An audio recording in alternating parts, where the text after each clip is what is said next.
Clip number 891۔ اس clip میں آپ قرآن پاک کی سورہ حج کی آیت نمبر 41 سے 44 تک کی تلاوت، ترجمہ اور تفسیر قرآن صراط الجنان سماعت فرمائیں گے۔ بسم اللہ الرحمن الرحیم۔ ترجمہ: اللہ کے نام سے شروع جو نہایت مہربان رحمت والا ہے۔ الذین ان مکناہم فی الارض اقاموا الصلاة وآتوا الزکاة وامروا بالمعروف ونہوا عن المنکر وَلِلَّهِ عَاقِبَةُ الْأُمُورِ۔ ترجمہ: وہ لوگ کہ اگر ہم انہیں اب زمین میں اقتدار دیں تو نماز قائم رکھیں اور زکوٰۃ دیں اور بھلائی کا حکم کریں اور برائی سے روکیں، اور اللہ ہی کے قبضے میں سب کاموں کا انجام ہے۔ الذین ان مکناہم فی الارض، وہ لوگ کہ اگر ہم انہیں زمین میں اقتدار دیں۔ ارشاد فرمائے کہ وہ لوگ جنہیں ان کے گھروں سے ناحق نکالا گیا، اگر ہم انہیں زمین میں اقتدار دیں اور ان کے دشمنوں کے مقابلے میں ان کی مدد فرمائیں تو ان کی سیرت ایسی پاکیزہ ہوگی کہ وہ میری تعظیم کے لیے نماز قائم رکھیں گے، زکوٰۃ دیں گے، بھلائی کا حکم کریں گے اور برائی سے روکیں گے۔ امام عبداللہ بن احمد نصفی رحمۃ اللہ تعالی علیہ فرماتے ہیں، اس آیت میں خبر دی گئی ہے کہ آئندہ مہاجرین کو زمین میں تصرف عطا فرمانے کے بعد بھی ان کی سیرتیں بڑی پاکیزہ رہیں گی اور وہ دین کے کاموں میں اخلاص کے ساتھ مشغول رہیں گے۔ اس میں خلفائے راشدین کے عدل و انصاف اور ان کے تقویٰ و پرہیزگاری کی دلیل ہے، جنہیں اللہ تعالیٰ نے اقتدار اور حکومت عطا فرمائی اور عادلانہ سیرت عطا کی۔ خلفائے راشدین رضی اللہ تعالیٰ عنہم کی پاکیزہ سیرت کی جھلک۔ حضور پرنور صلی اللہ تعالیٰ علیہ وسلم کی ظاہری حیات مبارکہ میں 4 صحابہ کرام،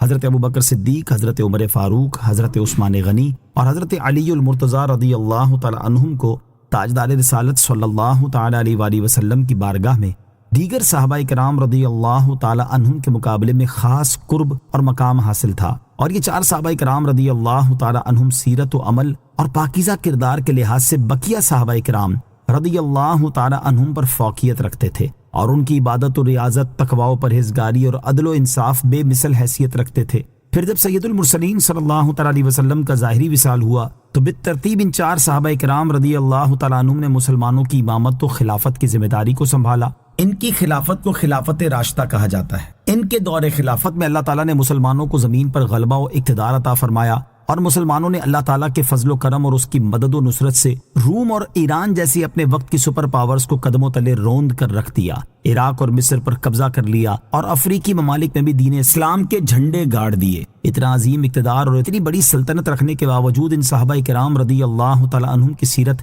پہلے کی طرح پاکیزہ رہی، بلکہ اس کی پاکیزگی اور طہارت میں مزید اضافہ ہوتا چلا گیا۔ خلافت ملنے کے بعد بھی انہوں نے اللہ تعالیٰ کے فرائض کو پابندی سے ادا کیا، نماز اور زکوٰۃ کی ادائیگی کے باقاعدہ نظام بنائے، لوگوں کو نیک کام کرنے کا حکم دینے اور برائی سے منع کرنے کے اہم ترین فریضے کو بڑی خوبی سے ادا کیا۔ الغرض ان کی پاکیزہ سیرت کا حال یہ ہے کہ ان کے تقویٰ و پرہیزگاری، دنیا سے بے رغبتی، اللہ تعالیٰ کے خوف سے گریہ وزاری، عاجزی و انکساری، حلم و بردباری، شفقت و رحم دلی، جرت و بہادری، امت کی خیر خواہی، غیرت ایمانی اور عدل و انصاف کے اتنے واقعات ہیں جنہیں جمع کیا جائے تو ہزاروں صفحات بھر جائیں۔ اللہ تعالیٰ نے عظیم ہستیوں کے صدقے آج کے مسلم حکمرانوں کو بھی عقل سلیم عطا فرمائے اور انہیں اسلام کے ذرعی اصولوں کے مطابق حکومت کا نظام چلانے کی توفیق عطا فرمائے، آمین۔ وَإِن يُكَذِّبُوكَ فَقَدْ كَذَّبَتْ قَبْلَهُمْ قَوْمُ نُوحٍ وَعَادٌ وَثَمُودُ وَقَوْمُ إِبْرَاهِيمَ وَقَوْمُ لُوطٍ وَأَصْحَابُ مَدْيَنَ وَكُذِّبَ مُوسَى فَأَمْلَيْتُ لِلْكَافِرِينَ ثُمَّ أَخَذْتُهُمْ فَكَيْفَ كَانَ نَكِيرِ۔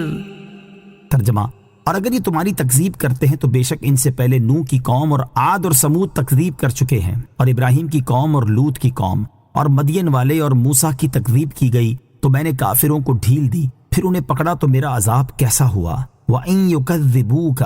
اور اگر یہ تمہاری تکذیب کرتے ہیں۔ اس آیت اور اس کے بعد والی 2 آیات میں پچھلی کافر قوموں کا اپنے اپنے رسولوں کے ساتھ طرز عمل بیان کر کے حضور پرنور علیہ الصلوۃ والسلام کے مقدس دل کو تسلی دی گئی ہے۔ چنانچہ ان آیات کا خلاصہ یہ ہے کہ اے پیارے حبیب صلی اللہ تعالیٰ علیہ وسلم، اگر یہ کفار آپ کو جھٹلاتے ہیں تو آپ تسلی رکھیں اور ان کی طرف سے آنے والی اذیتوں پر صبر کریں۔ کفار کا یہ پرانا طریقہ ہے، اور پچھلے انبیاء کرام علیہ الصلوۃ والسلام کے ساتھ بھی ان کا یہی دستور رہا ہے۔ چنانچہ کفار مکہ سے پہلے حضرت نوح علیہ الصلوۃ والسلام کی قوم، حضرت ہود علیہ الصلوۃ والسلام کی قوم یعنی عاد، حضرت صالح علیہ الصلوۃ والسلام کی قوم یعنی ثمود، حضرت ابراہیم علیہ الصلوۃ والسلام کی قوم، حضرت لوط علیہ الصلوۃ والسلام کی قوم اور حضرت شعیب علیہ الصلوۃ والسلام کی قوم کے لوگ اپنے اپنے انبیاء کرام علیہ الصلوۃ والسلام کی تکذیب کر چکے ہیں، اور حضرت موسیٰ علیہ الصلوۃ والسلام کو بھی جھٹلایا گیا ہے۔ تو میں نے ان کافروں کو ڈھیل دی اور ان کے عذاب میں تاخیر کی اور انہیں مہلت دی، پھر میں نے انہیں پکڑا اور مختلف عذابوں سے ان کے کفر و سرکشی کی سزا دی، تو ان پر میرا عذاب کیسا ہولناک اور دردناک ہوا۔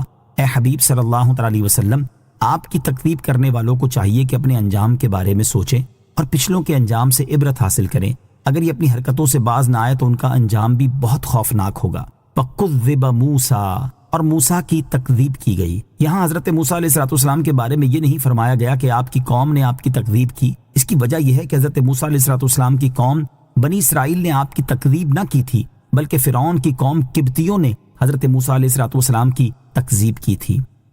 صلو علی الحبیب صلی اللہ تعالی علی محمد صلی اللہ تعالی وسلم۔ مجھے اپنی اور ساری دنیا کی لوگوں کی اصلاح کی کوشش کرنی ہے انشاءاللہ عز و جل۔